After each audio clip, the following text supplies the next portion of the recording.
구약 성경 다니엘서 7장 7절에서 14절 말씀,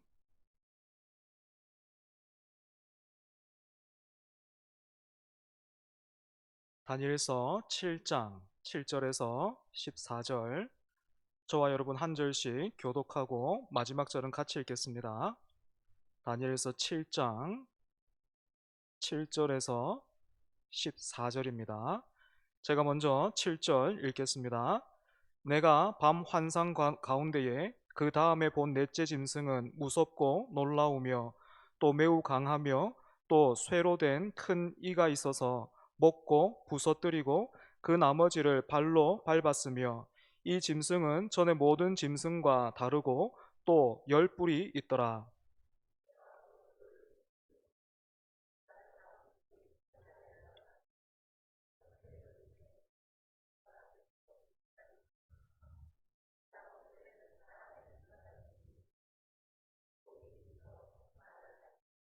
내가 보니 왕자가 놓이고 옛적부터 항상 계신 이가 좌정하셨는데 그의 옷은 희기가 눈 같고 그의 머리털은 깨끗한 양의 털 같고 그의 보좌는 불꽃이요 그의 바퀴는 타오르는 불이며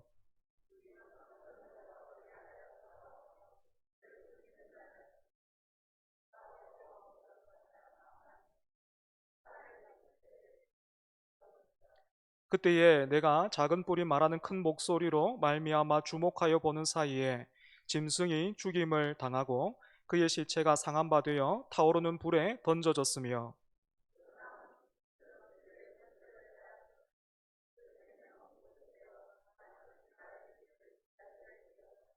내가 또 밤 환상 중에 보니 인자 같은 이가 하늘 구름을 타고 와서 옛적부터 항상 계신 이에게 나아가 그 앞으로 인도되매 그에게 권세와 영광과 나라를 주고 모든 백성과 나라들과 다른 언어를 말하는 모든 자들이 그를 섬기게 하였으니 그의 권세는 소멸되지 아니하는 영원한 권세요 그의 나라는 멸망하지 아니할 것이니라.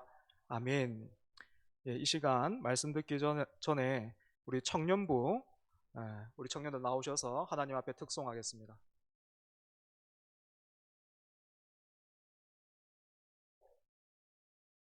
특송 잘하면 제가 고기 사주기로 했는데 먹을 만한가 여러분 한번 보십시오.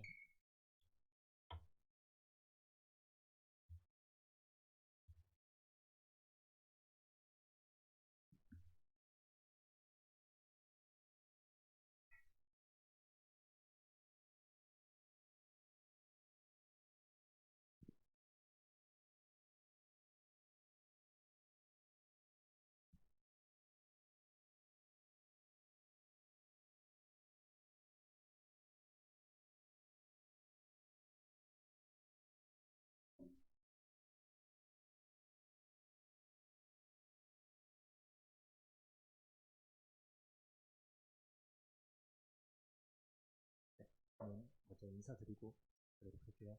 청년부 차렷 인사.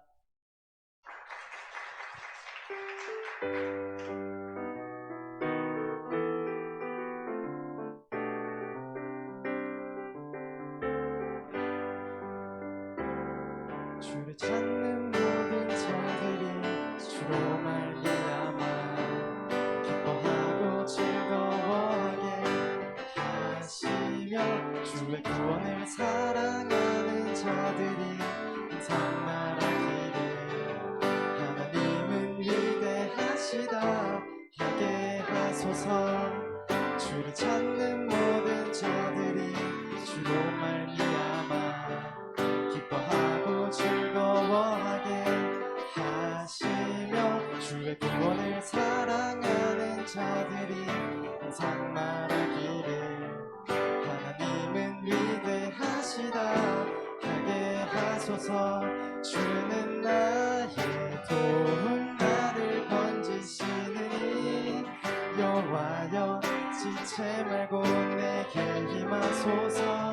가난하고 궁핍한 마음 가운데 여호와여 속히 임하소서.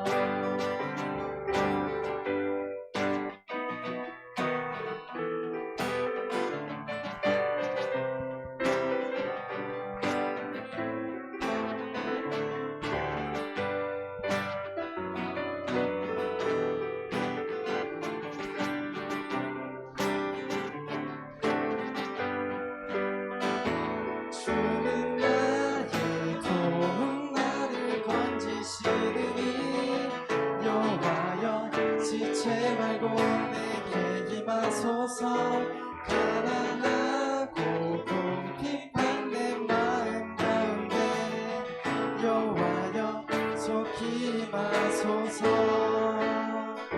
주는 나의 도움 나를 건지시느니 여호와여 지체 말고 내게 임하소서 가난하고 궁핍한 내 마음 가운데 여호와여 속히 임하소서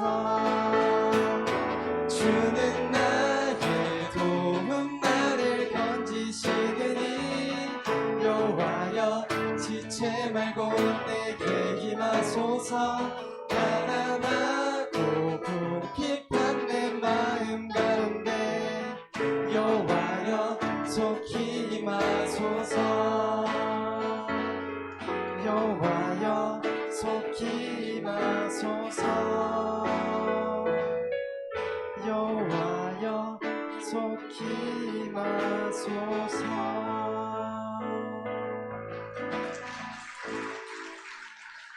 차렷 인사. 아멘. 제가 고기 사야 되겠습니까? 어떻게 해야 되겠습니까? 예. 올해 청년부 처음 시작했는데 청년부 시작할 때 제 생각에는 한 2명 정도 되겠다 싶었는데 여러분 지금 기적 보신 거예요.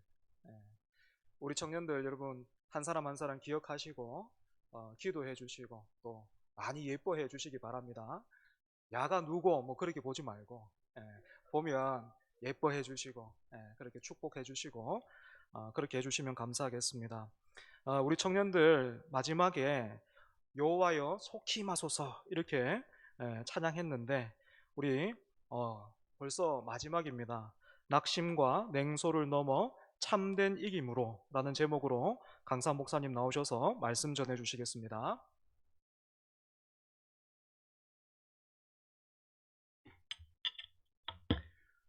우리가 어제 다니엘서 2장을 볼 때 그 역사적인 배경이 다니엘이 포로로 잡혀갔을 때 총 3번에 걸쳐서 잡혀갔다. 605년에 한 번, 597년에 2번, 제일 마지막에 586년에 마지막으로 포로로 잡혀가면서 이스라엘이 70년 동안 나라를 완전히 잃어버리는 그 3번이 역사적인 배경이고 다니엘과 세 친구들은 제일 첫 번째 포로로 잡혀왔다. 그리고 그들이 포로로 잡혀와서 그 고난 중에 소망하고 기대했던 것은 하나님의 임재가 있는 예루살렘과 하나님의 약속의 말씀이 있는 그 약속의 땅에 부흥과 회복을 주시기를 기대하고 있었는데 나라가 완전히 망하는 고통을 통과하면서 하나님이 그들에게 무슨 말씀을 하시고 싶어 하셨을까? 우리가 그거 한번 생각해 봤잖아요. 그죠? 오늘 어떤 면에서 그 다니엘과 세 친구들에게 또 다른 형태의 고난, 그들이 포로로 잡혀가는 고난이 있었는데 나라가 완전히 망하는 그 고난을 경험했을 때 하나님은 그 주제를 어떻게 다루기를 원하셨을까? 어떤 면에서 조국 교회에 몸을 담고 신앙생활을 하는 많은 성도들은 고난과 시련과 어려움은 빨리 극복이 되고 좋은 일이 많이 있기를 원하는 것이 조국교회 많은 성도들의 기대인데 사랑하는 여러분, 여러분 중에 우리의 기대와 다르게 하나님이 우리의 삶에 고난을 주시고 우리가 어지간히 고난을 겪었는데 또 다른 시련을 주실 때 우리가 어떻게 그런 주제를 다루어야 할까? 믿음은 그럴 때 어떤 방식으로 반응하는 것을 하나님은 우리에게 기대하실까? 오늘 이 다니엘서 7장은 그런 주제를 다루고 있다. 이렇게 보면 되겠죠. 그죠?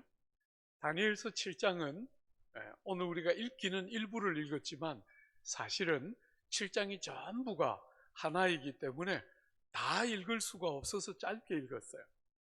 다니엘서 7장은 세 개의 환상으로 구성되어 있어요. 내가 보니 하고 등장하는 네 짐승들의 환상과 두 번째로 내가 눈을 들어 보니 하고 하늘을 보는 환상과, 세 번째는 인자에 대한 환상, 이 총 세 개의 환상으로 다니엘서 7장은 구성되어 있어요. 여러분, 그리고 그 세 환상은 하나같이 세 나라와 연결되어 있어요. 우리가 이번에 어떤 면에서 첫날부터 오늘까지의 주제를 묶어내 보면 하나님 나라라는 것으로 묶어질 수 있겠죠, 그죠? 말하자면 첫 번째 환상은 이 세상의 나라, 그게 첫 번째 내 짐승으로 상징되는 첫 번째 환상이라면, 두 번째 눈을 들어 본 하나님의 나라, 그게 두 번째 나라이고, 마지막 세 번째는 인자의 나라. 우리가 지금까지 한 번도 다루지 않았는데 인자의 나라라고 부를 수 있는 세 번째 나라로 구성되어 있는 게 오늘 이 7장의 환상이에요. 여러분들에게 아마 이 본문은 상당히 낯선 본문일 거예요. 그렇지만 조금만 도움을 받으면 여러분이 하나님의 말씀을 깨닫는데 아무 지장이 없다, 그렇게 해석하고 이해할 수 있는 본문이다, 그렇게 보면 틀림없을 거예요. 먼저 한번 이 첫 번째 나라와 환상인 내 짐승들의 나라 한번 초점을 맞춰서 한번 볼까요? 여러분 17절을 한번 보십시오. 제일 첫 번째 등장하는 내 짐승들의 나라는 17절에 보면 그 내 큰 짐승은 세상에 일어날 내 왕이라. 내 짐승이 등장하는데 이 내 짐승은 세상에 등장하게 될 내 제국, 내 왕국 혹은 내 왕들에 대한 이야기예요. 우리가 이미 우리 초정교회 성도들은 우리가 어제 이제 다니엘서 2장을 보면서 내 나라 봤지 않습니까? 거의 비슷한, 약간 다른, 네 번째 나라만 약간 다른, 나머지는 거의 비슷한 내 나라 한번 짧게 한번 봐요. 여러분 4절에 보면 첫째는 사자 같은데 독수리의 날개가 있더니, 여러분 첫째 짐승이 등장하는데 사자의 모습을 가지고 독수리의 날개를 달고 있는 짐승이에요. 여러분 사자는 짐승의 왕이고 독수리는 새의 왕이잖아요, 그죠? 그러니까 짐승의 왕과 새의 왕을 합쳐놓은 가장 찬란한 제국 어디입니까? 우리가 어제 보았을 때 신상으로 보았던 금머리로 상징되는 느부갓네살과 바벨론 제국, 이게 첫 번째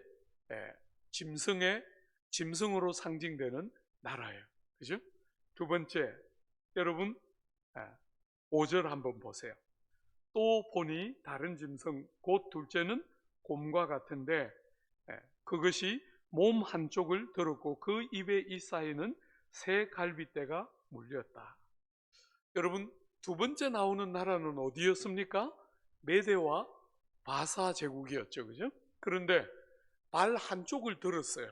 그러니까 말하자면 두 연합국인데 한쪽이 더 강하고 한쪽이 상대적으로 더 약한, 메대가 약하고 바사가 더 강한 메대 바사 연합제국이 두 번째 나라가 되겠죠, 그죠?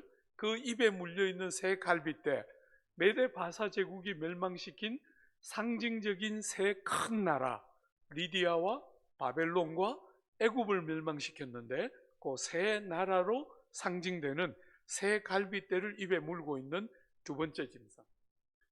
우리가 사실은 이 첫 번째 환상이 굉장히 중요한데 이 첫 번째 환상의 제일 중요한 건 넷째 짐승이기 때문에 첫 번째, 두 번째, 세 번째는 빨리 말하고 지나갈 거예요. 여러분 세 번째 짐승 한번 보세요. 6절에 보면 그 후에 내가 또 본즉 다른 짐승 곧 표범 같은 것이 있는데 그 등에는 새의 날개 넷이 있고 그 짐승에게 또 머리 넷이 있으며 권세를 받았더라. 여러분 여기에 표범 같은 짐승인데 그 어깨에 새의, 그 등에 새의 날개 넷이 붙어 있는, 여러분 표범의 특징은 뭐냐면 아주 빠른 것과 지능이 탁월한 것인데, 아주 빠르면서도 지능이 탁월한 제국, 거기다가 등에 날개 넷이 달려 있으니까, 안 그래도 빠른 표범인데 날개 넷이 달려 있으니까 더 빠르겠죠, 그죠? 어디를 말하는 것이죠? 헬라 제국이죠, 그죠? 말하자면 헬라 제국의 알렉산더는 10년 만에 고대 근동을 비롯해서 인도 국경까지를 다 정복했어요. 그렇게 짧은 시간에 그렇게 광대한 영토를 지배한 나라는 이 알렉산더가 처음이라 할 수 있어요. 그런데 그렇게 인도 국경까지 헬라 제국이 딱 정복하고 나서 알렉산더가 열병이 걸려서 죽게 돼요. 그렇게 죽자 나라가 네 쪽으로 갈라지게 돼요. 오늘 본문에 보면 머리가 넷이 있는데 권세를 다 받았다. 말하자면 네 권세가 있는 나라로 알렉산더 제국이 네 쪽으로 쪼개지는 것. 이게 세 번째 짐승이에요. 오늘 이 첫 번째 비유의 제일 중요한 것은 네 번째 짐승입니다. 한번 보세요. 네 번째 짐승을 어떻게 소개하는가?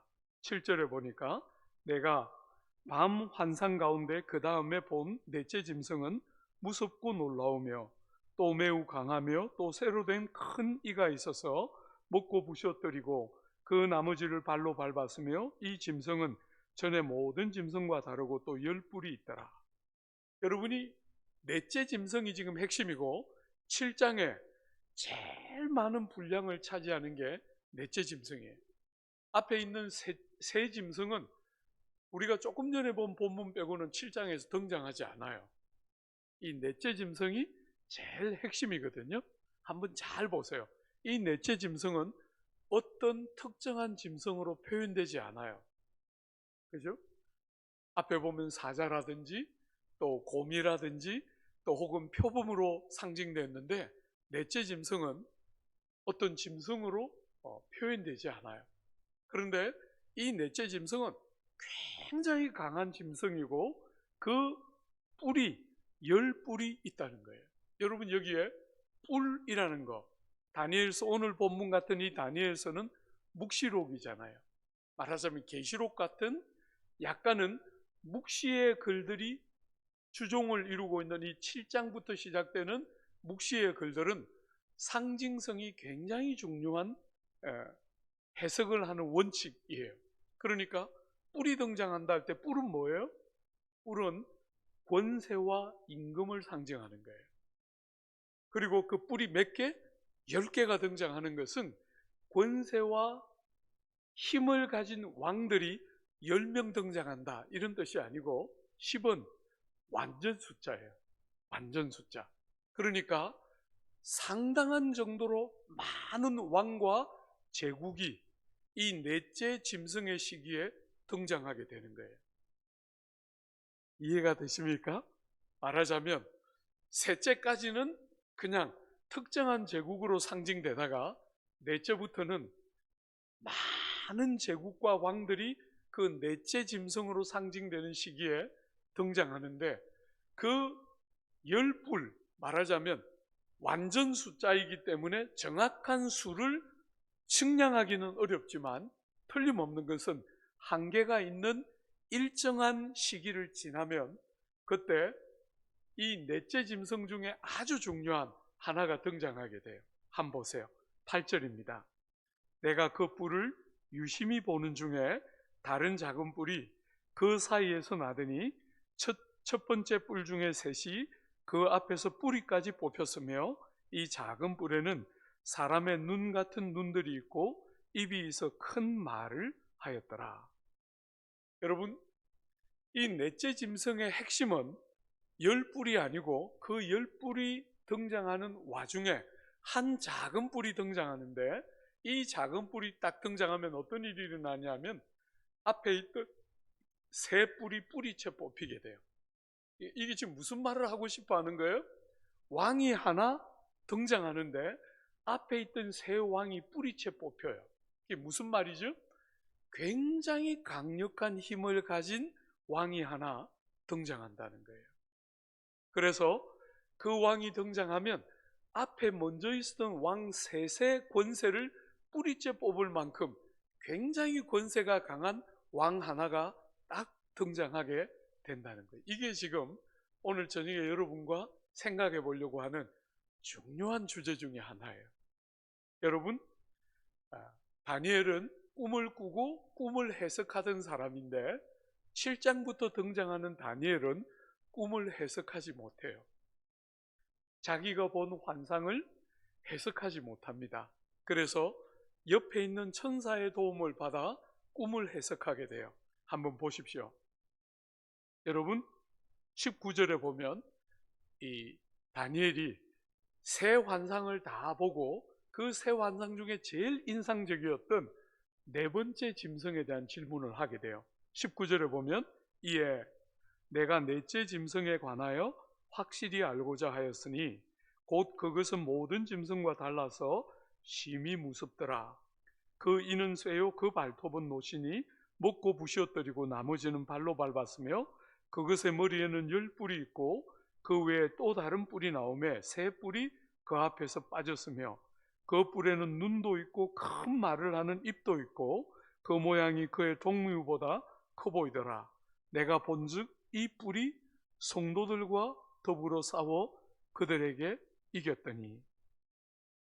여러분이 첫 번째 환상에 네 번째 짐승 안에서 등장하는 한 작은 뿔, 이게 지금 핵심인데 이 한 작은 뿔이 어떤 존재인가?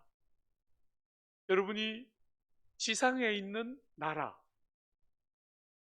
바벨론, 메데바사, 또 알렉산더의 헬라 제국, 이런 제국들이 여러분과 제가 역사에서 배울 때는 그냥 제국인데 이런 나라들이 때때로 짐승처럼 바뀐다는 거예요. 나라들이 그 권세와 능력을 가지고 하나님이 주신 것처럼 선을 권장하고 악을 억제하는 정부의 건강한 역할을 하는 게 아니라 그 나라들이 짐승처럼 돌변해서 나라가 그 권세를 가지고 짐승들이라 하는 것처럼 물고 뜯고 교회를 핍박하는 그런 나라들이 세상에 등장하는 때가 있다는 거예요. 잘 여러분들이 눈여겨봐야 해요. 그죠? 네. 이스라엘 나라에도 포로로 잡혀가서 고통하는 것이 끝이 아니고 이스라엘의 역사에 제일 고통스러운 역사가 하나 있었어요. 여러분이 이스라엘의 역사에 제일 여러분들이 알고 있는 제일 고통스러운 역사는 근대에 히틀러가 등장해서 무수한 유대인들 600만이나 죽였죠. 그죠? 그런데 그 히틀러가 등장해서 유대인들이 그렇게 많이 잔인하게 학살당하기 전에 유대인들이 제일 싫어했던 인물은 아마 여러분들이 거의 들어본 적이 없을 거예요. 안티오쿠스 4세 에피파네스라는 임금이 있어요. 말하자면 바로 이 사람이에요. 작은 뿔로 상징되는 이 인물 중에 하나, 대표적인 인물이 안티오쿠스 4세 에피파네스라는 인물이에요. 이게 이제 구약과 신약의 중간기 정도에 등장하는 인물이기 때문에 여러분과 저에게 어지간한 성도들에게 상당한 정도로 낯선 인물이죠. 그런데 중간기에 등장했던 인물이고 유대인들의 역사에서는 이 히틀러가 등장하기 전에 가장 유대인들이 분노하고 미워했던 인물이 바로 우리나라로 말하면 이토우 히로부미 같은, 말하자면 그런 아주 싫어하던 대표적인 인물이 요 안티오쿠스 4세 에피파네스예요. 여러분 혹시 마카비 반란이라는 말 혹시 들어보셨나요? 그 정도는 좀 알아도 되는데.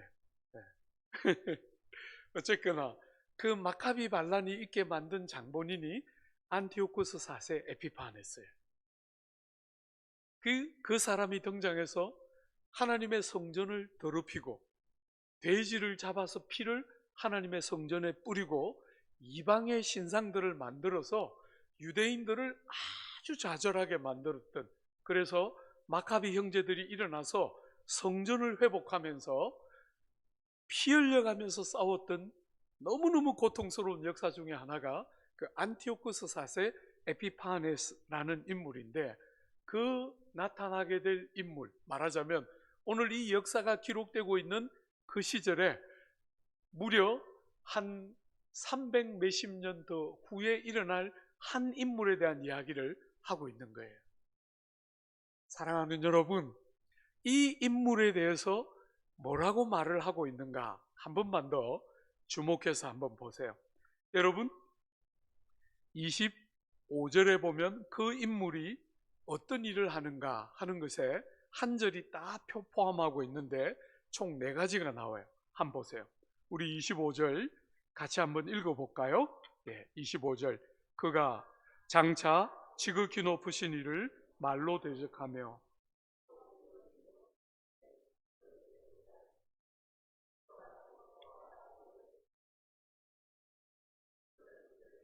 붙임받아 한 때와 두 때와 반 때를 지나리라. 여러분, 이 인물이 딱 등장해서 뭘 하느냐면 4가지를 하는데, 제일 첫 번째, 앞에 이 넷째 짐승을 소개할 때 큰 말하는 입이 있었다 이랬는데, 그 입을 가지고 무슨 말을 합니까? 첫 번째 보면 지극히 높으신 이를 말로 대적해요. 여러분, 여기에 이 인물이 일어나서 말로 대적하는 지극히 높으신 분 누구입니까? 하나님이죠. 그죠? 하나님을 말로 대적하는 한 인물이 등장한다는 거예요. 사랑하는 여러분, 여러분이 계시록에 가보면 종말에 주님이 오시기 직전의 상황들을 우리에게 보여주시는데, 그 중에 하나가 적그리스도가 등장하는 거잖아요. 그죠? 그 적그리스도가 등장해서 하는 아주 중요한 일은 살아계신 하나님을 말로 대적하는 거예요. 살아계시고 온 땅의 참 주인이신 그분을 말로 대적하면서 부정하고 그 하나님을 공격하는 일을 적그리스도가 등장해서 하게 되는데, 안티오쿠스 4세 에피판에서는 아주 대표적인 장차 등장하게 될 적그리스도의 상징적인 인물이에요.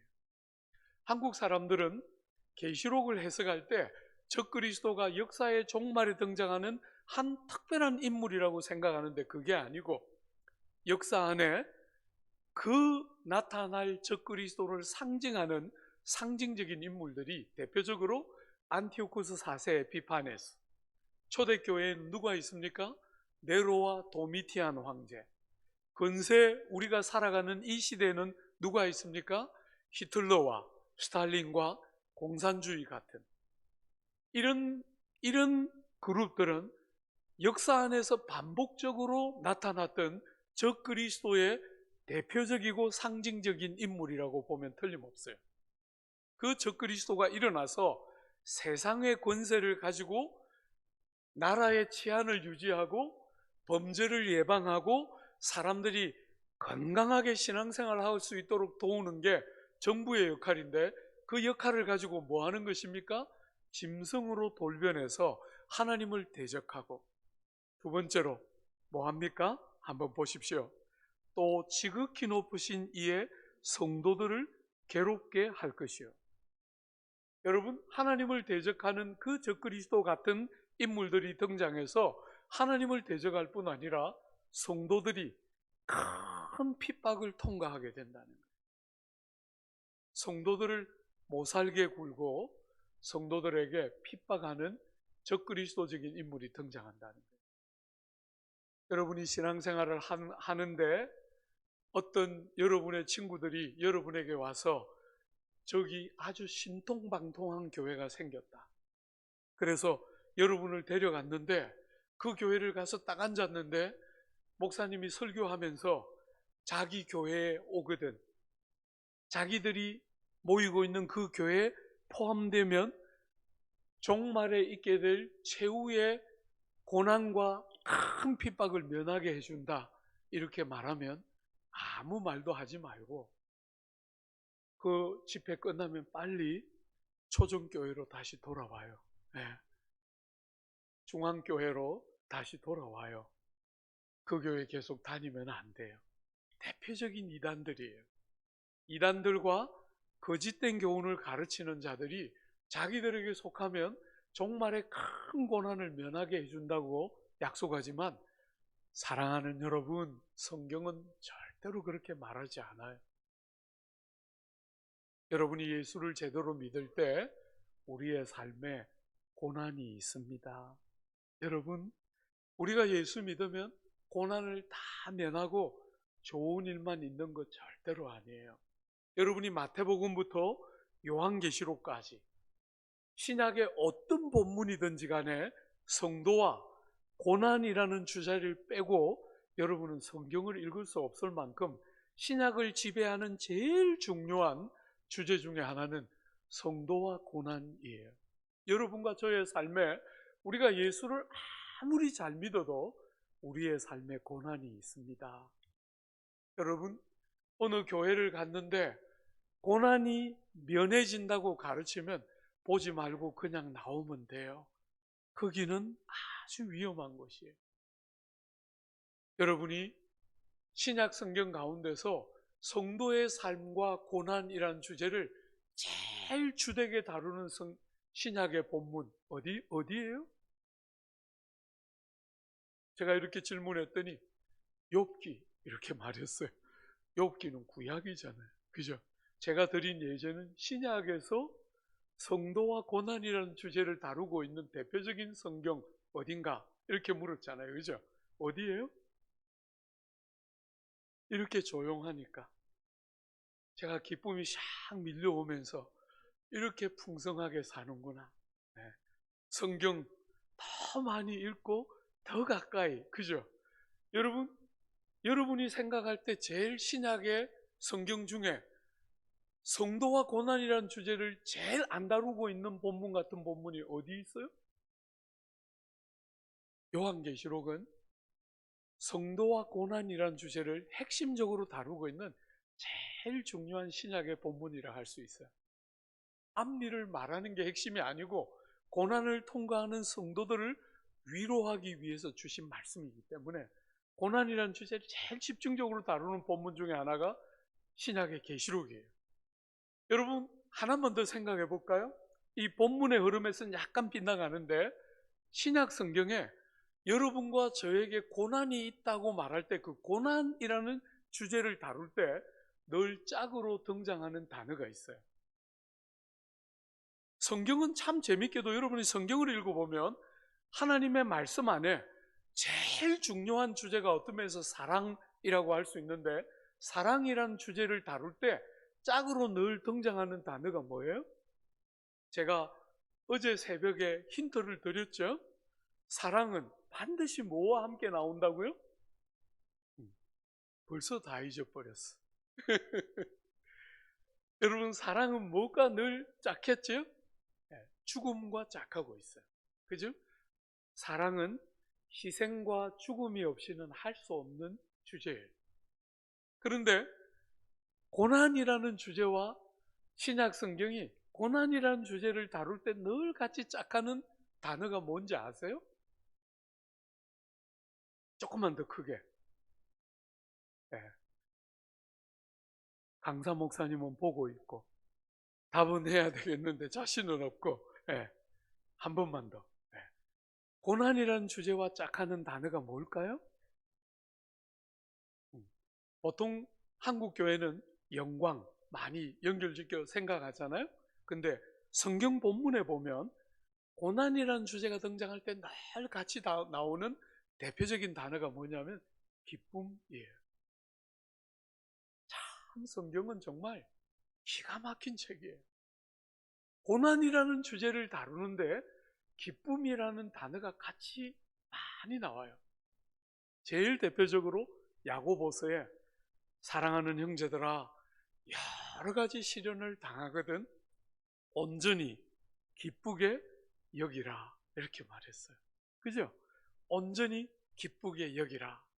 그것만큼 대표적인 본문이 언제냐면 로마서 5장에 가보면 우리가 환난 중에도 즐거워하나니, 이렇게 말해요. 여러분, 우리가 환난을 통과하는데 즐거워한다는 거예요. 그 즐거워한다는 단어가 무슨 뜻이냐면 가슴이 벅차서 견딜 수 없이 기뻐하다, 이런 뜻이에요. 환란이 오는데 가슴이 벅차서 견딜 수 없이 즐거워하는 사람 여기 혹시 있어요? 네. 그분들은 병원에 있지요. 그죠? 환란이 오는데 즐거워할 수 있는 사람이 누가 있겠어요? 환란은 모두가 피하고 싶어하는 주제인데 희한하게 성경은 고난이라는 주제와 기쁨이라는 주제를 같이 묶어놓고 있다는 거예요. 왜? 야고보서가 그 질문에 대한 답을 아는데 여러 가지 시련을 당하거든 온전히 기쁘게 뭐하라고요? 여기라 이렇게 가르치고 있는 거예요. 환란이 저절로 기쁨을 가져오면 여길 필요가 없겠죠. 그죠? 여러분들이 그 환란이 불행이라고만 생각하지 않고 그 환란이 기쁘게 여겨지는 이유가 뭐예요? 왜냐하면 그 야고보 본문은 뭐라고 말하느냐면 노잉이라는 분사구문을 붙여놨어요. 알기 때문에 눈이 열려서 보이는 것이에요. 뭐가 보입니까? 환난은 인내를, 인내는 연단을, 연단은 소망을 만들어내는 줄 알미라. 불행과 고난이 우리를 멸망시키기 위해서 오는 것이 아니고 그 불행과 고난이 형통이 가져올 수 없는 검증된 성품, 예수쟁이 같은 고난을 통해서 검증된 단단한 귀한 성품들을 만들어내는 줄 알기 때문에 고난이 기쁠 수 없는데 기쁘게 여기는 믿음을 사용하게 된다는 거예요. 그래서 참 놀랍게 고난을 기뻐할 자가 아무도 없는데도 성경은 그 고난과 실패와 눈물과 아픔과 기쁨을 묶어놓고 있다는 거예요. 그리고 실제로 여러분들이 고난을 통과하고 나면 많은 사람들이 나누는 것처럼 그 고난 때문에 주님의 큰 은혜들을 새롭게 경험하는 거죠. 그죠? 정말 고난은 여러분들에게 형통과 비교할 수 없는 영광을 여는 하나님의 은혜의 또 다른 얼굴이에요. 사랑하는 여러분, 성도들에게 큰 고난이 온다는 거예요. 저 그리스도 같은 인물이 나와서 하나님의 사람들을 핍박하고 예수 믿는 것 때문에 많은 대가의 지불을 요구하는 희생과 고통과 순교와 핍박과 가족들의 배반과 또 감옥의 갇힘과 가지고 있는 가산을 박탈당하는 그런 고난을 예수 믿는 것 때문에 경험하게 되는 날이 있다는 거예요. 세 번째, 여러분 이 적그리스도 같은 안티오쿠 4세 에피파네스 같은 인물이 일어나서 세 번째 하는 일이 뭡니까? 한 번 더 보세요. 또 때와 법을 고치고자 할 것이며. 잘 눈여겨보십시오. 저는 세상이 지금 어떻게 바뀌어가는가를 눈여겨보고 있어요.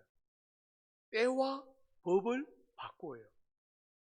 여러분, 우리는 세상을 살아가면서 하나님이 세우신 질서, 하나님이 세우신 자연법, 우리는 누가 가르치지 않아도 이건 자연스러운 질서야, 이건 하나님이 우리에게 허락하신 질서야, 이렇게 생각하고 받아들였던 자연법과 도덕법이 있었어요.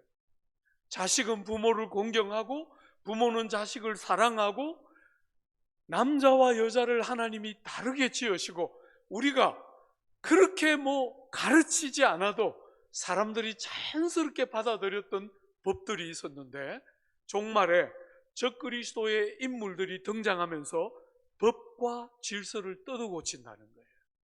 사람들이 당연하다고 여겼던 그 질서들을 무너뜨리면서 새로운 질서들을 만든다는 거예요. 여러분, 오늘 영국과 미국의 제일 큰 문제 중에 하나는 사람들이 스스로 자기의 성을 결정할 수 있다고 가르친다는 거예요. 우린 지금까지 남자가 있고 여자가 있다, 우린 이렇게 생각했어요. 그런데 소수를, 성소수자를 보호한다는 이름을 내걸면서 사람들에게 남성도 여성도 아닌 제3의 성도 본인이 원하면 선택할 수 있다고 가르치는 시대가 우린 돼요. 법이 무너지고 질서를 바꾸는 일들이 일어나요. 여러분, 지금 미국과 영국에서 제일 큰 고생 중에 하나예요. 저 같은 목회자들이 단위에서 잘못 설교하면 잡혀가요. 소수자를 옹호하는 것은 역사에 늘 교회와 성도들이 제일 소중하게 여기면서 했던 거예요. 그들이 돈이 없는 사람이라든지, 그들이 이방인이라든지, 그들이 여성이라든지, 그들이 어린아이라든지, 이런 소수라는 이유 때문에 착취를 당하고 불이익을 당하는 거 교회는 앞장서서 반대했어요. 그런데 세상이 그런 논리를 가지고 소수자를 위한다 하면서 법을 어그러뜨리기 시작하고 있는 거예요. 세상이 참 험악하게 바뀌어가고 있어요. 정신을 바짝 차리고 봐야 해요. 세상이 어떻게 흘러가고 있는가 잘 보셔야 해요. 때와 법을 바꾼다는 거예요. 여러분, 코로나를 이렇게 지날 때 제가 제일 두려워했던 것은 성도들이 예배당에 안 가도 된다 이렇게 생각할까 싶어 너무 두려웠어요. 예배당에 안 가도 코로나가 있을 때처럼 유튜브를 가지고 얼마든지 예배 드릴 수 있다 이렇게 생각할까 저는 너무 두려웠어요. 그래서 우리 교회는 주일날 4번 예배를 드리는데 1부부터 2부와 4부 그 세 부수는 유튜브를 끊었어요. 할 수만 있으면 현장으로 오도록 성도들을 부지런히 권면하고 3부만 어쩔 수 없이 유튜브를 필요로 하는 환자들과 나이가 많아서 예배당에 오기 어려운 사람들을 위해서 3부 하나만 남겨놨어요. 여러분, 제가 두려워하는 것은 지금 그분들이 예배당을 오고 안 오는 게 아니고 주일만 예배 드리는 날이냐 이렇게 말하면서 때와 법을 바꾸는 일이 일어날까 두려워해요. 우리 선배들과 제 세대까지는 주일을 지키려고 우리가 사실 몸부림쳤어요. 그죠? 주일날은 사실 돈도 안 쓰려고 얼마나 애를 쓰면서 주일을 생명처럼 여겼는데 코로나가 딱 오면서 주일에 대한 개념들이 상대적으로 적지 않은 성도들이 주일에 대한 개념들이 약해지는 건 아닌가 약간 두려움이 있고, 우리 교회, 제가 서울에서 섬기고 있는 저희 교회만 해도 한 10%에서 15%는 아직까지 안 돌아와요. 유튜브로는 들어오는데 현장에는 안 와요. 마음에 약간은 짐이 있어요. 이분들이 정말 올 수 없어서 안 오는가. 여러분이 종말에 적그리스도의 인물이 딱 등장하면 때와 법을 바꿔요. 당연하다고 여기는 자연 질서 무너뜨린다는 거예요. 남자가 있고 여자가 있고 부모를 공경하고 자녀를 사랑하고 하는 이 귀한 질서들을 무너뜨린다는 거예요. 정부가 개입해서 부모가 아이를 때리거나 체벌하지 못하도록 정부가 하겠다고 나와요. 저는 정말 바보 같은 일이라고 생각해요. 정말 무책임한 부모들 때문에 정부가 그런 것을 하겠다고 나올 때 저는 부모가 할 수 있는 일을 나라가 할 수 있다고 저는 생각지 않아요. 그런데 질서들이 지금 무너지고 있는 것이죠. 사랑하는 여러분, 잘 정신을 차리고 봐야 해요. 오늘 이 첫 번째 환상에서 제일 중요한 것은 그 다음에 나오는 4번째예요. 한번 보세요. 여러분, 4번째 어떤 일이 있습니까? 성도들은 그의 손에 붙임 바 되어 한 때와 두 때와 반 때를 지내리라. 여러분, 이렇게 세상의 권력이 짐승으로 바뀌어서 교회를 핍박하고 하나님을 대적하고 때와 법을 바꿀 때 여러분이 꼭 기억해야 하는 게 있다는 거예요. 교회가 대대적인 핍박을 통과하고 많은 성도들이 고난을 쓴 잔들을 마셔야 되는 아픈 시기가 우리의 삶에 올 때 여러분이 절대로 잊지 않고 기억하고 딱 붙들어야 하는 게 뭐냐면 그 고난의 때가 정해져 있다는 거예요. 잘 기억하십시오. 고난의 때가 정해져 있는데 한 때와 두 때와 반 때로 정해져 있다. 여러분, 우리가 다루지는 못했지만 다니엘서 4장에 보면 7대가 등장해요. 7대. 느부갓네살 왕이 정서장애를 앓으면서 짐승같이 사는 7대가 등장하는데 학자들 대부분은 그것을 7년이라고 해석해요. 7년. 그러니까 그 7대를 근거로 해서 한 때와 두 때와 반 때를 3년 반으로 해석하는 학자들이 있어요. 그래서 7년의 대환란 중에 3년 반의 큰 환란을 겪는다. 이렇게 본문을 해석하고 싶어 하는 사람이 있는데 저는 동의할 수 없어요. 여러분, 이런 묵시의 글들에 중요한 것은 상징성이라 그랬잖아요. 그죠? 정확하게 3년 반 이렇게 말하는 것이 목적이라고 저는 보이지가 않아요. 이 한 때와 두 때와 반 때가 강조하고 있는 것은 하나님이 때를 정해놓으셨다. 어떻게 정해놓으셨는가? 고난을 통과할 때 대부분의 사람들은 여러분과 제가 이번에 코로나를 통과하면서 겪었던 것처럼 그런 아픔이 딱 오면 성도들일지라도 대부분이 뭘 기대합니까? 고난이 빨리 끝나주기를. 이 고난의 때가 빨리 지나가기를 모두가 다 기대하는데 아프게도 우리의 생각보다 고난의 때가 길어지는 거잖아요. 그죠? 한때로 고난이 끝나기를 기대했는데 두 때가 되는 거예요. 그래서 많은 성도들이 낙심하고 하나님이 우리를 잊으셨나? 하나님이 우리를 더 사랑하지 않으시나? 아파하고 실망하는 우리의 연약함을 보시고 주님이 우리를 위하여 때를 단축시켜 주시는 거잖아요. 그게 반때인 것이에요. 그죠? 그러니까 이 한 때와 두 때와 반 때라는 것은 3년 반이라는 특정한 숫자를 고정하기 위한 것이 아니고 여러분과 저에게 그런 핍박을 당하고 고난이 올 때 여러분이 딱 붙들고 있어야 한다는 거예요. 뭘? 이 고난이 끝까지 갈 거야. 절대로 그렇게 생각해서는 안 된다는 거예요. 하나님이 정해놓은 테두리를 넘어설 수 없다는 것을 믿고 붙들라는 거예요. 그리고 왜 이렇게 긴가? 왜 이렇게 하나님이 이 고난의 때를 단축시켜 주지 않는가? 아파하고 탄식할 때 절대로 소망 없는 자처럼 아파하고 탄식하지 말고 주님이 우리를 위하여 때를 단축시켜 주겠다고 말씀하신 그대로 반때를 속히 주실 것들을 딱 붙들고 고난을 통과해야 한다는 것을 가르치고 있는 거예요. 사랑하는 여러분, 제가 이렇게 목회를 하면서 너무나 사랑하는 성도들이 고난을 겪는 거 제가 봐요. 성도들 중에 어떤 성도는 진짜 눈에 넣어도 안 아프거든요. 너무 예쁘고 사랑스러운데 희한하게 하나님은 그런 성도들을 하나님 저 사람 좀 한번 손 좀 비틀었다 놔줘요. 이렇게 말하는 성도들은 거의 손 안 대시더라고요. 그런데 눈에 넣어도 안 아픈 그 예쁜 성도들은 고난이 참 많은 경우들이 많더라고요. 고난을 통과했는데 또 고난이에요. 참 아프고 다치는 순간이 저도 목회를 하면서 많이 있어요. 그럴 때 여러분들이 분명히 붙들어야 할 게 뭐냐면 고난의 때가 정해져 있다는 거예요.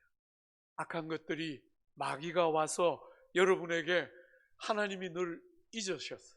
너는 이제부터 죽을 때까지 그렇게 살 거야. 이렇게 말할 때 절대로 치지 말고 하나님이 고난의 때를 정해 놓으셨고 그 테두리를 절대로 넘어설 수 없다는 것을 딱 붙들고 고난이 여러분의 마지막 말일 거라고 절대로 믿지 말고 사랑하는 여러분, 고난이 끝나는 순간을 하나님이 반드시 그어 놓으신 줄 믿고 그 고난의 때를 감당하고 견뎌내고 이겨내도록 권면하고 있는 거예요.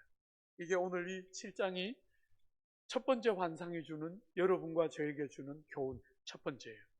두 번째로 여러분, 세상의 권력, 세상의 나라가 짐승으로 바뀔 때 여러분이 해야 되는 중요한 일은 그 짐승만 보면서 두려워하는 것이 아니라 눈을 들어서 그곳에 계신 하나님께 우리의 눈을 맞추는 것이에요.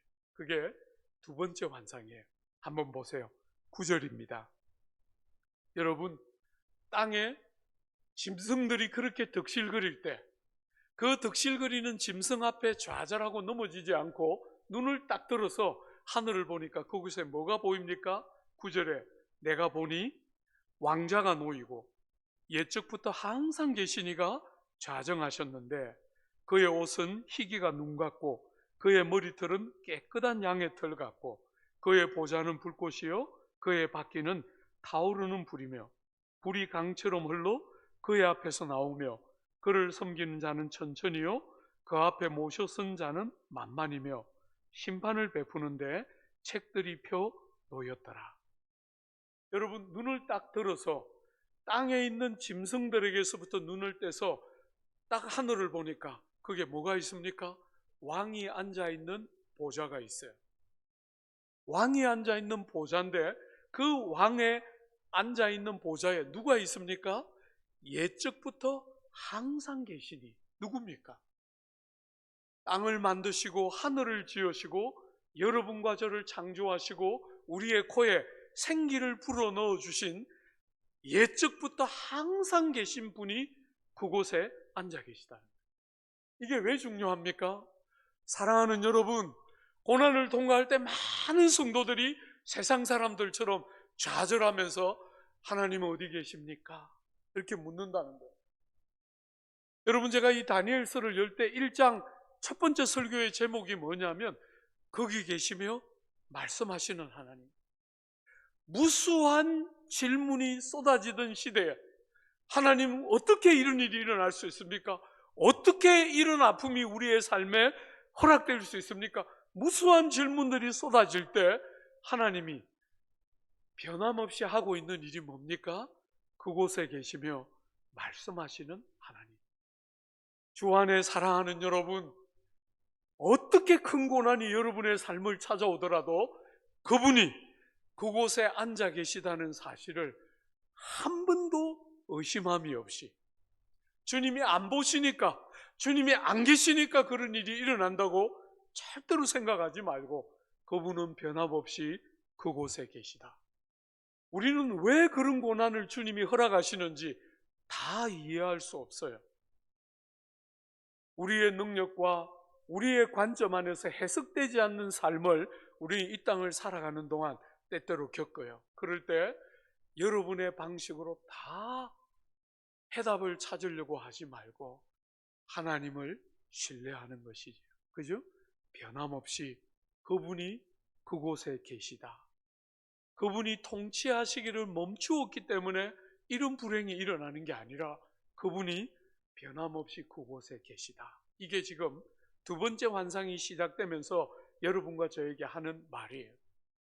그분은 어떤 분이십니까? 흰 양털 같은 머리를 갖고 계시고 흰 옷을 입고 있어요. 여러분이 흰 옷을 입고 있다. 이게 무슨 뜻이에요?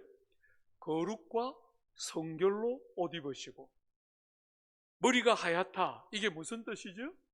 노련해서 아주 서투른 어떤 신참들처럼 실수하고 잘 모르는 일이 하나도 없는 아주 노련한 그분이 주님의 보좌에 여전히 앉아 계신 것이에요. 실수하는 법이 없는 그분이, 옛적부터 계신 그분이 왕자에 앉아서 여전히 통치하고 계시다는 거예요. 여러분, 그분을 섬기는 이가 천천히요 만만이다. 이 말은 무슨 뜻이냐면 당시에 쓸 수 있는 제일 큰 숫자예요. 여러분, 오늘 우리 말로 바꾸면 조 정도 되겠죠. 우리가 어릴 때만 해도 억이 제일 컸는데 요즘은 조가 예사로 등장하는 시대이기 때문에 조 정도 생각하면 될 거예요. 그죠? 주님을 섬기는 천사들이 주님 옆에 헤아릴 수 없이 경상도 사투리로 억수로 많이 그 옆에 그냥 억에 조에 이르도록 무수한 종들이 있어서 그 주인이, 보좌에 앉으신 그 주인이 말씀만 딱 떨어지면 수행할 당신의 일꾼들이 주변에 그렇게 많이 계시다. 지금 이 이야기를 하고 있는 거죠. 사랑하는 여러분, 그분이 뭐 하고 있습니까? 그분이 세상을 다스리되 심판하시고, 그죠? 불로 상징되는 심판을 하시는데 바퀴가 달려 있어요. 그 심판하는 게 특정한 지역에만 있는 게 아니라 온 땅 위에 당신의 심판과 통치가 다 임하고 있음을 바퀴가 달린 불이 보여주고 있는 거예요. 사랑하는 여러분, 여러분과 제가 고난을 통과할 때, 교회가 핍박을 받고 세상에 적그리스도적인 인물들이 등장해서 교회를 박해하고 성도들을 그렇게 핍박할 때 하나님이 안 계셔서 그런 것이 아니고, 하나님은 변함없이 그곳에 계시고 무수한 종들이 하나님을 섬기고 계시고, 사랑하는 여러분, 그 옆에 뭐가 있습니까? 책들이 있습니다. 무슨 말을 하고 싶어 하는 거예요? 여러분의 행실을 다 잊지 않고 기록해 놓았다는 거예요. 여러분이 애매하게 고난받는 것 같지만 그런 일은 일어나지 않아요. 여러분이 벌 받아야 되니까 벌 받는다, 그런 말도 아니에요. 그죠? 하나님이 당신의 백성을 정금같이 빚어내기 위해서 고난을 허락하시고 때때로 억울한 고통들을 통과하지만 하나님은 다 기록하고 알고 계세요. 주 안에 사랑하는 성도 여러분, 여러분들이 이 땅을 살아가는 동안 절대로 잊지 않아야 할 두 번째는 무엇입니까? 반드시 선이 악을 이긴다는 거예요. 하나님이 선하시기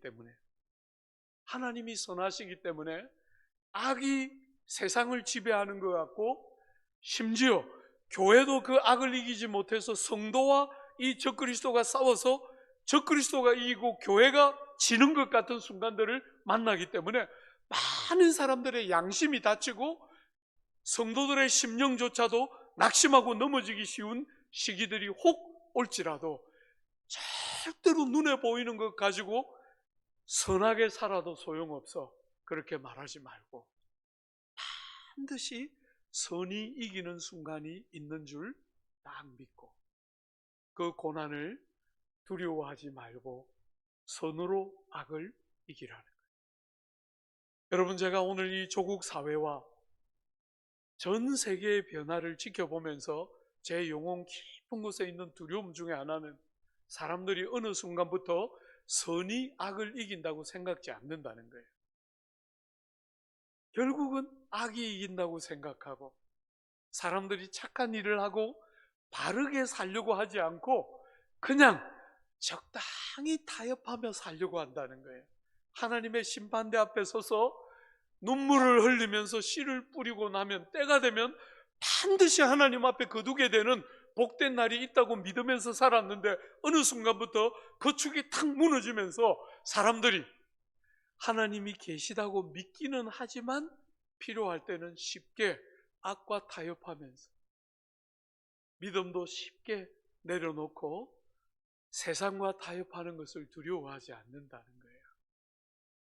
그러지 말고 여러분, 하나님이 우리에게 주실 불이익 때문에 억지로 그렇게 살라는 게 아니라 하나님의 사랑을 신뢰하면서 하나님의 살아서 통치하심을 분명하게 붙들고서 어떤 고난이 있어도 좌절하지 말고 사랑하는 여러분, 신실하게 믿음으로 살기를 한순간도 멈추지 말고 살라는 거예요. 여러분, 고린도후서에 보면 여러분과 저를 이렇게 격려했지요. 우리가 잠시 받는 환난에 경한 것이 지극히 크고 영원한 영광에 중한 것을 우리에게 이루게 함이니 우리가 주목하는 것은 보이는 것이 아니요 보이지 않는 것이니 보이는 것은 잠깐이요 보이지 않는 것은 영원함이라. 여러분과 저의 믿음이 끝없이 눈에 보이는 걸 자꾸 붙들려고 하는 우리의 믿음을 눈에 보이는 것이 얼마나 잠시요 보이지 않는 것이 참되고 영원한지를 알도록 이 땅에 여러분과 저에게 우리가 다 해석될 수 되지 않는 고난을 허용하실 때가 있다는 거예요. 그럴 때 절대로 낙심하지 말고 여러분과 제가 이 땅을 어떻게 살기를 원하시는 거죠? 우리가 선을 행하되 낙심하지 말지니 포기하지 아니하면 때가 이름에 거두리라. 여러분, 하나님의 말씀이 여러분과 저에게 가르치는 거잖아요. 너희 식물을 물에 던지라. 여러분이 먹는 것을 물에 던지면 어떤 일이 일어나요? 물에 그냥 떠내려가 버리는 거잖아요. 성경은 그렇게 가르치지 않고 때가 되면 찾으리라 이렇게 말씀하십니다. 사랑하는 여러분, 여러분이 선한 일을 아무리 해도 소용없다. 세상은 자꾸 그렇게 말해요. 계란으로 바위치기다. 사랑하는 여러분, 그렇지 않습니다. 여러분이 때가 되면 선이 악을 이기고 절대로 낙심함이 없이 악을 악으로 되갚지 않고 주님이 우리에게 가르친 것처럼 오른뺨을 때리면 왼뺨을 돌려대고 우리만 가도 아무도 비판할 사람이 없는 그 삶의 자리에 사랑하기 때문에 심리를 같이 가고 원수를 절대로 대적하거나 미워하지 않고 원수를 마음을 다해서 사랑하면서 결국은 선이 악을 이기는 그 복된 날을 주실 것을 성도들이 이 땅을 살면서 살아내기를 기대하시는 것입니다. 사랑하는 여러분, 예수께서 제자들을 떠나시기 전에 말씀하셨어요. 이것을 너희에게 이르는 것은 너희로 내 안에서 평안을 누리게 하려 함이니 세상에서는 너희가 환난을 당하나 담대하라 내가 세상을 이기었노라. 여러분, 주님이 말씀하셨어요. 여러분과 저의 삶에 고난이 있다는 거예요. 세상에서는 너희가 고난을 당하나 담대하라. 고난을 당할 때 하나님이 나를 사랑하지 않으시는가? 그렇게 반문하지 말고 담대하라는 거예요. 왜? 주님이 세상을 이기셨기 때문에. 사랑하는 여러분, 아무에게도 악을 악으로 갚지 말고 모든 사람 앞에서 선한 일을 도모하라. 악에게 지지 말고 선으로 악을 이기라. 이게 두 번째 환상이 여러분과 저에게 주는 교훈이에요.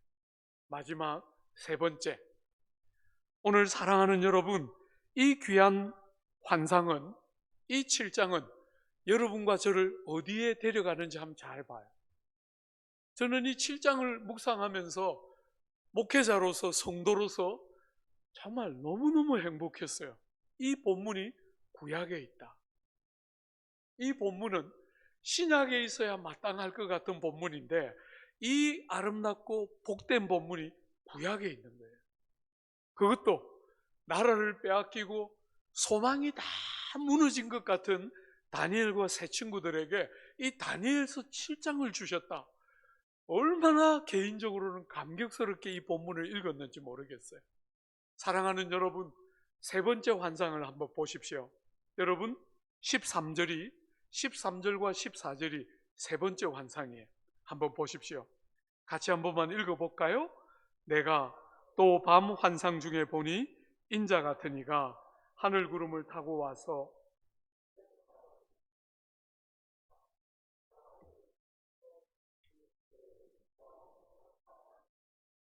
모든 백성과 나라들과 다른 언어를 말하는 모든 자들이 그를 섬기게 하였으니 그의 권세는 소멸되지 아니하는 영원한 권세요 그의 나라는 멸망하지 아니할 것이니라.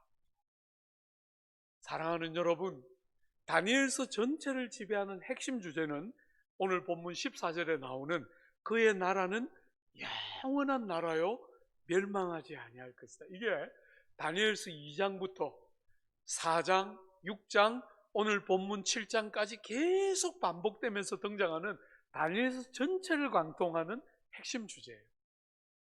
하나님 나라는 영원한 나라다. 그 국권은 절대로 빼앗기지 않을 것이다. 나라를 잃은 다니엘과 세 친구들에게 너희들 눈에 보이는 나라 이스라엘은 망한 것 같이 보이지만 그 나라가 무너지는 순간에 그게 끝이 아니고 소망이 다 사라진 것이 아니고 그 나라가 딱 무너지자 놀랍게 진짜 우리가 속한 영원한 나라가 어딘가가 보인다는 거예요. 주 안에 사랑하는 여러분, 이 세 번째 환상, 인자의 나라라고 불리는 이 세 번째 나라는 여러분이 한번 딱 주목해서 봐야 돼요. 어떤 나라인가? 여러분 한번 보십시오. 이 인자의 나라에 13절에 보면 밤 환상 중에 보니 인자 같은 이가 하늘 구름을 타고 와서 예적부터 항상 계신 이에게 나아가 그 앞으로 인도되었다. 여러분 여기에 인자 같은 이라고 소개하는 이분이 누굽니까? 구약에 예언되어 있는 예수님이에요. 말하자면 예수께서 이 땅에 오셔서 자주 자기를 뭐라고 불렀어요? 인자라고 불렀어요. 그죠?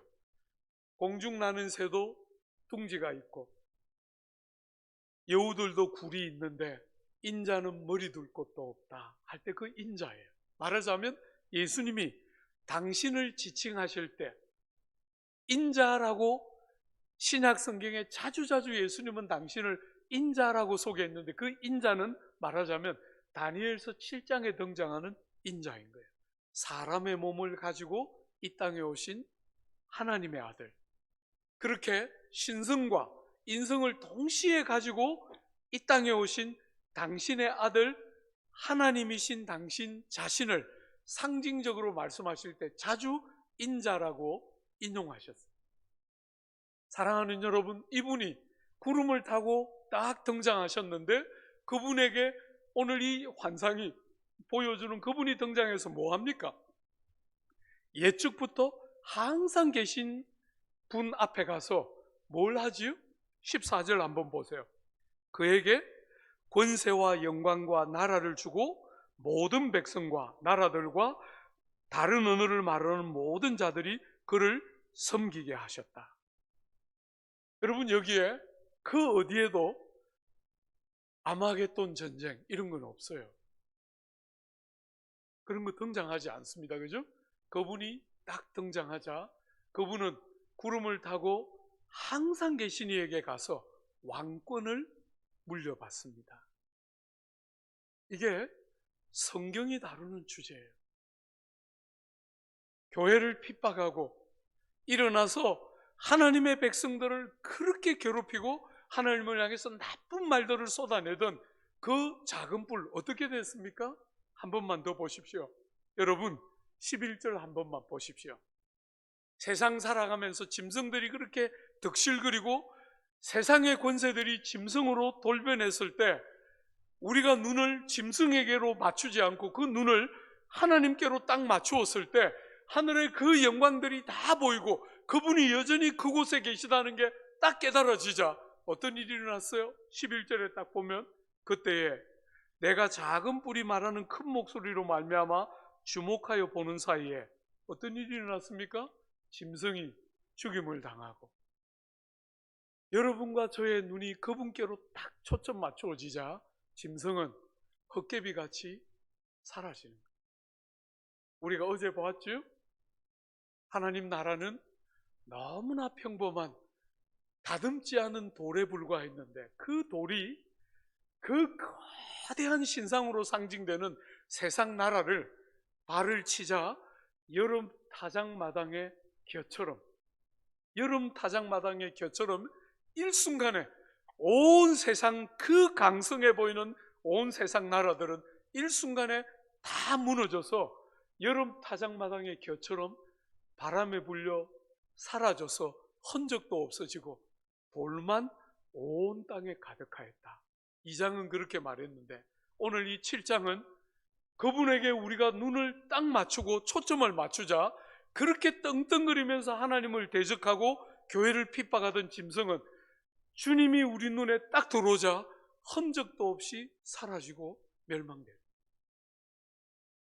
오늘 사랑하는 여러분, 여러분과 저에게 이 세 번째 환상이 말하고 싶어하는 핵심이 뭡니까?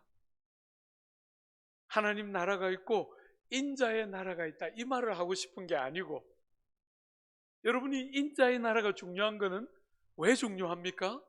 신학적인 관점에서 이 세 번째 나라를 딱 보면 여러분과 저에게 신약이 딱 열리면서 예수께서 이 땅에 오셔서 우리를 위하여 십자가 지시고 돌아가셨을 때 어떤 일이 일어난 거예요?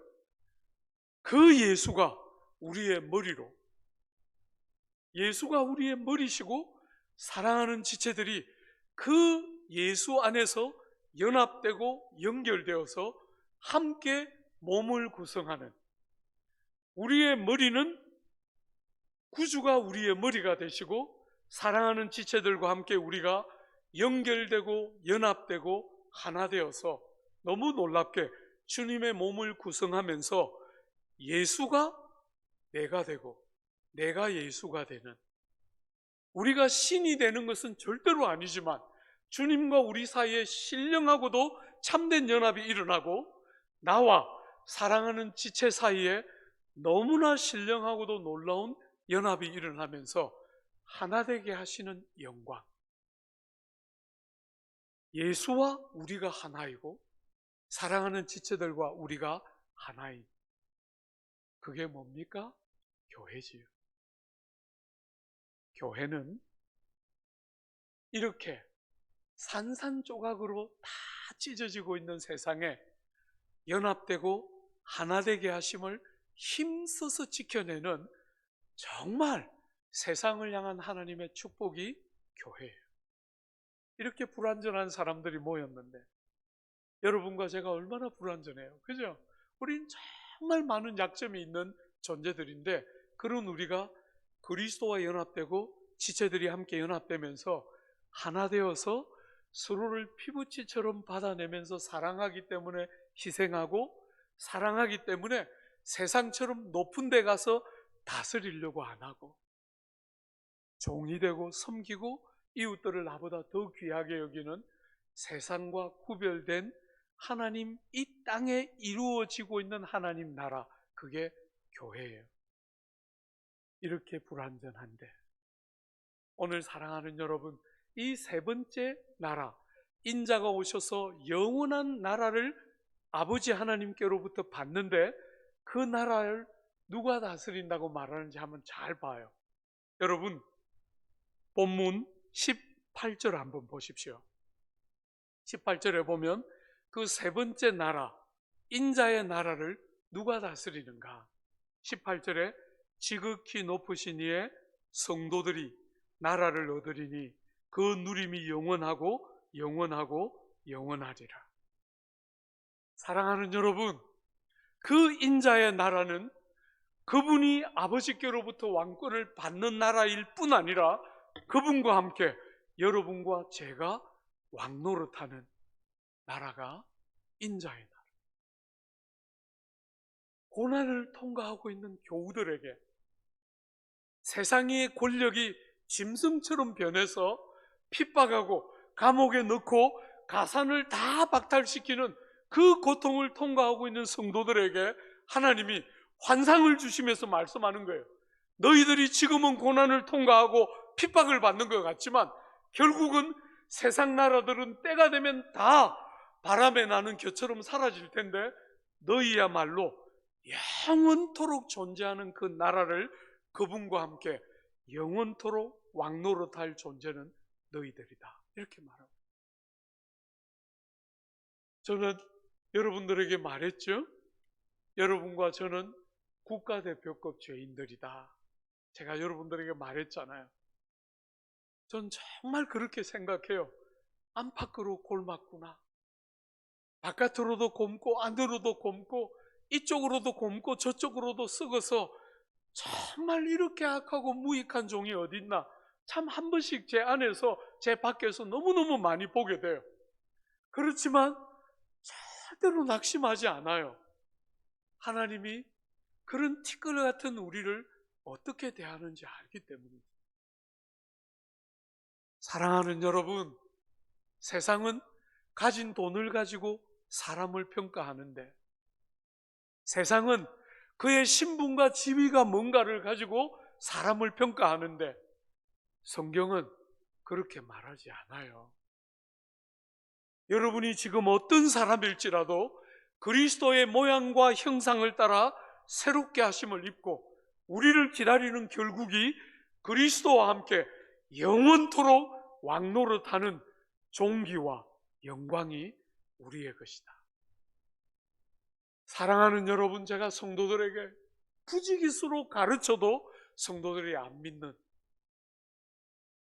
주님 제가 믿어드릴 테니까 한번 표를 한번 보여봐요. 여러분, 제가 주님 앞에 자주 그 기도했어요. 제가 그렇게 목회하던 남서울교회 이전에 목회하던 제자들 교회는 젊은이들이 너무 많았기 때문에 애들이 너무너무 많이 태어났는데 상가 3층 4층에 있으니까 아이들을 수용할 공간이 없는 거예요. 그래서 공간을 얼마나 많이 8개가 넘는 공간을 바깥에서 그 아이들을 위해서 우리가 가지고 있었는데 주일날 예배만 마치고 나면 그냥 한숨을 쉬어요. 왜?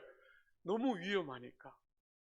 아이들이 좀 더 안전하게 보호될 공간이 없어서 너무너무 마음 쓰고 하나님 앞에 기도 많이 했어요. 공간 좀 주세요. 여러분, 제가 그때 섬기던 그 교회가 거기서 걸어서 3분만 가면 대순진리에, 들어보셨죠? 한옥으로 이렇게 지은 거대한 빌딩을 2개나 가지고 있어요.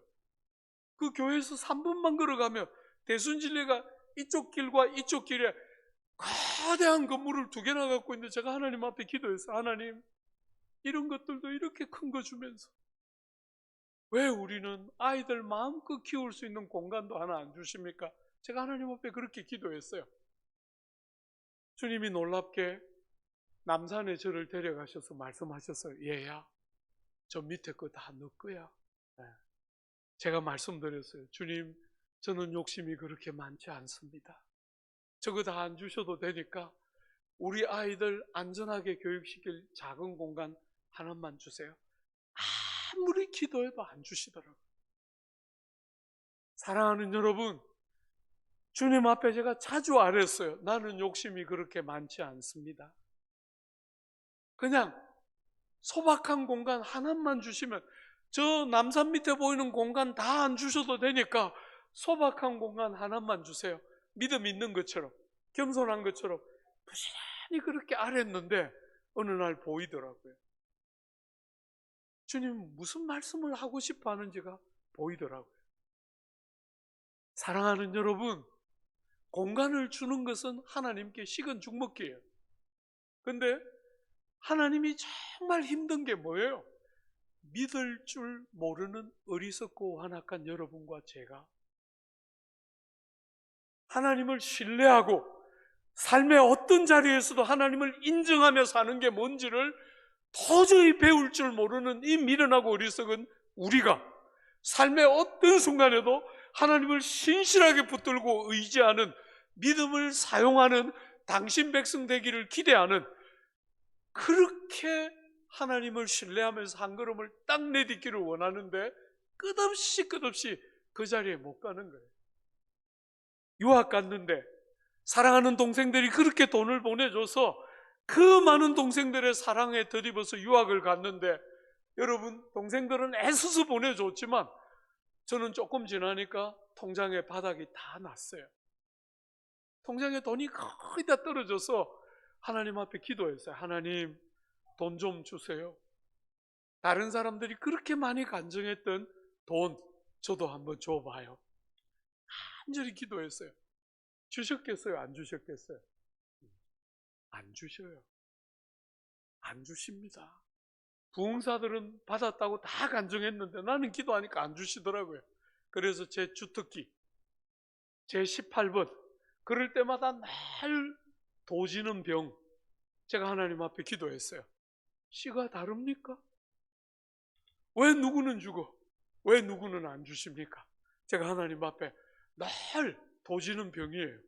어릴 때 고생하면서 걷기 때문에 그런 고난만 딱 오면 병이 딱 도져가지고 주님 앞에 또 대드는 거예요. 나쁘게. 씨가 다르지요? 하나님이 사랑하는 씨가 있고 덜 사랑하는 씨가 있고 주시는 씨가 있고 안 주시는 씨가 있고 편하게 사는 씨가 있고 고생 많이 하는 씨가 있고 씨가 다르지요? 제가 하나님 앞에 막 따졌어요. 그리고 막 딱 나왔어요. 주셨겠어요? 안 주셨겠어요? 네. 그렇게 삐딱하면 안 주셔요. 안 주셔요. 여러분 아무리 기다려도 안 주셔서 꼬리를 내리고 다시 들어갔어요. 주님 안 주시면 한국 돌아가는 거라 생각하고 제가 한국 가겠습니다. 주님이 어떻게 하시든지 간에 저는 괜찮습니다 하고 꼬리 딱 내리고 기도 딱 마치고 나왔더니 전화 한 통 왔어요. 목사님, 제가 이 영국 근무를 마치고 이제 한국 돌아가게 됐는데 제가 타던 차 목사님 드리겠습니다. 프랑스 대통령이 타는 차 시트로행입니다. 여러분 시트로행이라는 그 자동차 들어보신 분 계시죠? 영국에는 굉장히 많은 차인데 한국에는 거의 없더라고요. 시트로행이라는 차를 쓰는데 그분이 저보고 차 주겠다 그러면서 이야기했어요. 시가로 700만 원밖에 안 합니다. 한 푼이 없어서 절절 메고 있는 700만 원. 얼마나 기쁜지 막 전화 끊고 제가 하나님 너무 죄송해요. 씨가 다른 게 아닌데 제가 또 그렇게 병이 도져가지고 제가 주님께 막 실컷 나쁜 짓 했어요. 여러분 그렇게 전화를 딱 끊고 금요일이 됐는데 그분이 저한테 전화했어요. 목사님, 금요일인데 오늘 차를 타고 가다가 여러분 영국에는 신호등이 거의 없고 로타리가 많이 있거든요. 그 로타리를 지나가다가 앞차와 박치기 해서 차량이 완파 판정을 받았습니다. 전화를 딱 끊고 다시 병이 도지는 거예요. 그러면 그렇지. 내 잘 되는 거 이분이 언제 보셨나? 그러면 그렇지. 이렇게 시비를 걸 줄 알았다. 얼마나 속으로 막 너무너무 고통스럽고 막 너무 왜 이렇게 내가 잘 되는 걸 이분은 못 보실까? 하나님 앞에 그렇게 억울하고 막 답답하고 입이 막 이렇게 튀어나오기 시작하는데 이분이 한마디 더 했어요. 오늘 금요일이어서 목사님 너무 죄송한데 월요일날 제가 비행기 타고 한국 가야 돼서 보험 처리 부탁드립니다. 안 그래도 막 부하가 나 죽겠는데 보험 처리까지 저보고 하라 그러니까 얼마나 부하가 나는지 막 그분이 주신 그 보험 정서 가지고 제가 월요일날 막 씩씩대면서 막 가서 딱 내놨어요. 이 데스크에 앉아있는 그 영국 자매가 제가 내놓은 서류를 쭉 보더니 차량이 완파 판정 받았고 수리가 불가능하므로 현찰로 700만 원 드립니다. 제가 그 돈 갖고 나오면서 얼마나 울었는지 모르겠어요. 조금이라도 좀 버티고 하나님이 분명히 이유가 있을 거야. 하나님이 나는 이해할 수 없어도 하나님이 분명히 이유가 있고 이렇게 못 믿는 나를 믿음의 근육을 사용하고 믿음으로 하나님을 인정하고 하나님께 나를 기다리고 있는 결국이 절대로 고난이고 고생이고 불행으로 끝나지 않고 그리스도와 함께 영원토록 왕노릇하는 게 그분의 계획일 거야. 이게 안 믿어지고 끝없이 나의 제한된 경험 안에서 하나님이 실컷 불평했는데 700만 원 현찰로 딱 줬을 때 얼마나 눈물이 나는지. 어쩌면 이렇게 세상을 사나. 이러고도 목사라고 목회를 한다고 이러고도 세상을 살고 있구나. 얼마나 저를 많이 봤는지 모릅니다.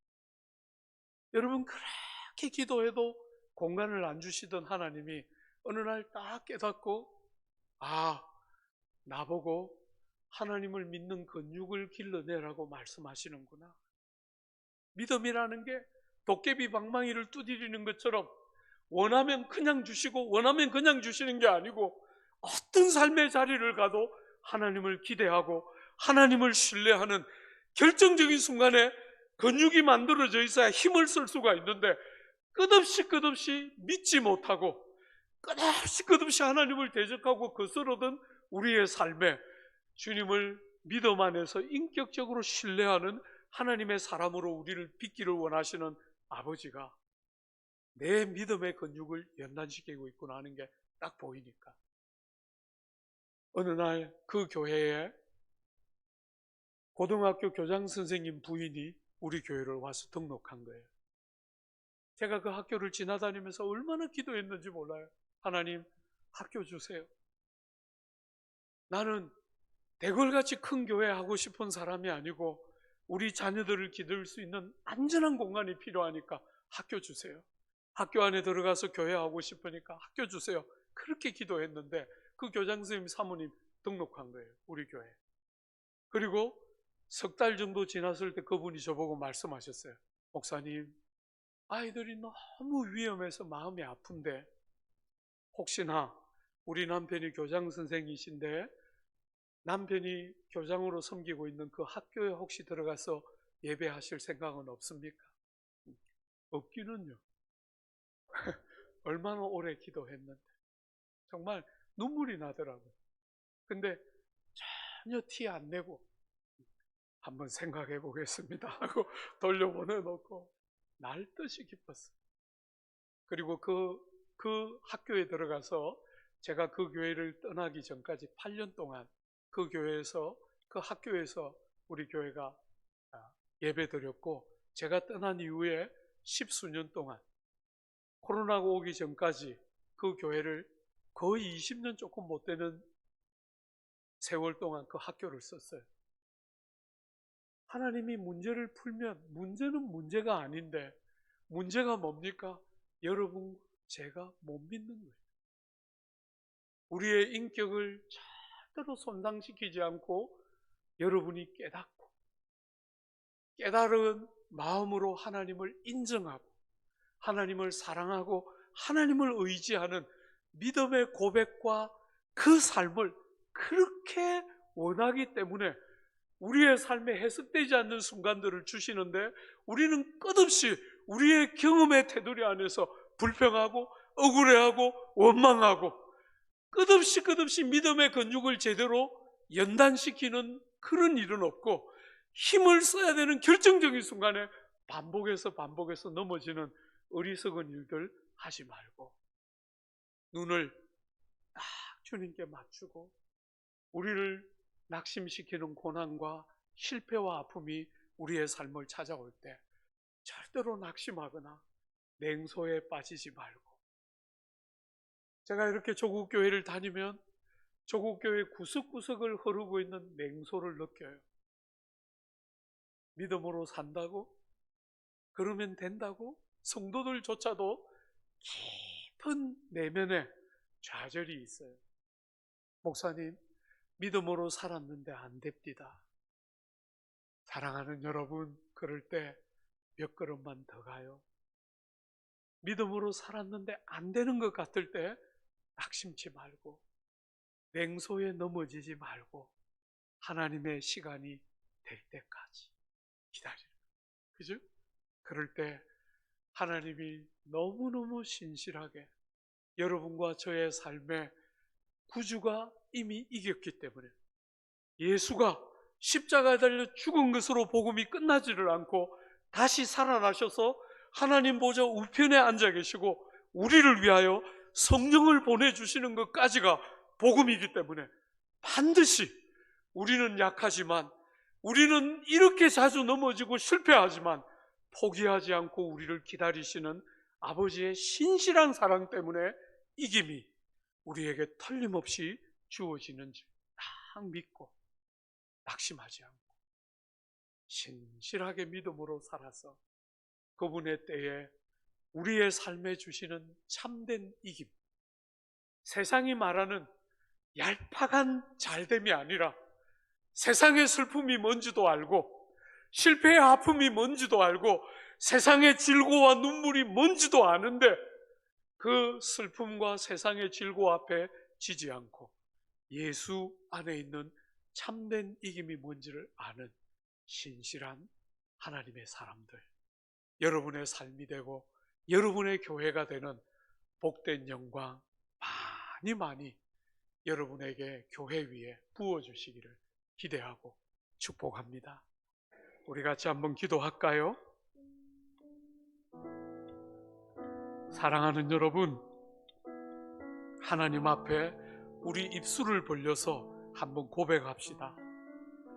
고난이 많이 있고 실패가 있고 세상은 너무 강하고 우리가 믿는 복음은 상대적으로 다듬지 않은 돌 같아서 너무 약해 보이지만 절대로 우리의 경험 안에서, 우리의 논리 안에서 우리의 믿음을 다 규정하지 않고 다른 하나님 나라를 인정하고 구주가 이기셨기 때문에 마침내 우리도 주님과 함께 이길 줄 믿고 신실하게 믿음으로 살겠습니다.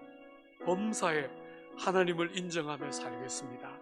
예수와 함께 왕노릇하는 존귀와 영광이 나의 것인 줄 믿고 신실하게 그렇게 살아가겠습니다. 여러분 들은 말씀 붙들고 우리가 하나님 앞에 그렇게 한번 우리 입술을 벌려서 기도하고 고백하겠습니다. 기도하겠습니다. 하늘 우리 아버지여, 우리의 삶에 실패가 있고 눈물이 있고 아픔이 있고 고난이 있고 좌절이 우리의 삶을 찾아올지, 하늘 우리 아버지여, 하늘 우리 아버지여, 낙심하지 않고 냉소에 빠지지 않고 믿음으로 신실하게 주님을 신뢰하고 주님과 함께 영원토록 왕노릇하는 것이 우리의 궁극적인 부름인 줄 붙들고 신실하게 믿음으로 살아내고 낙심치 않고 냉소치 않고 아버지여, 아버지여, 참된 이김이 뭔지를 믿음으로 살아내는 귀한 백성들 다 되도록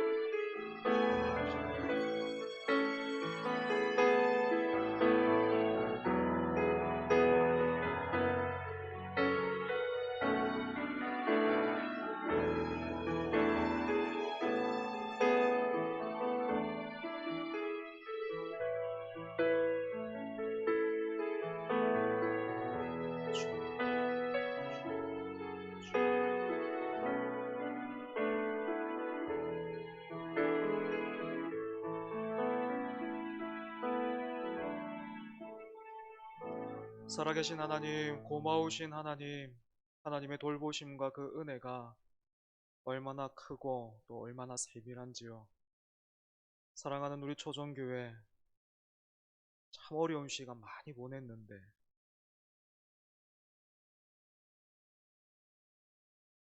우리 성도들 참 많이 견뎠는데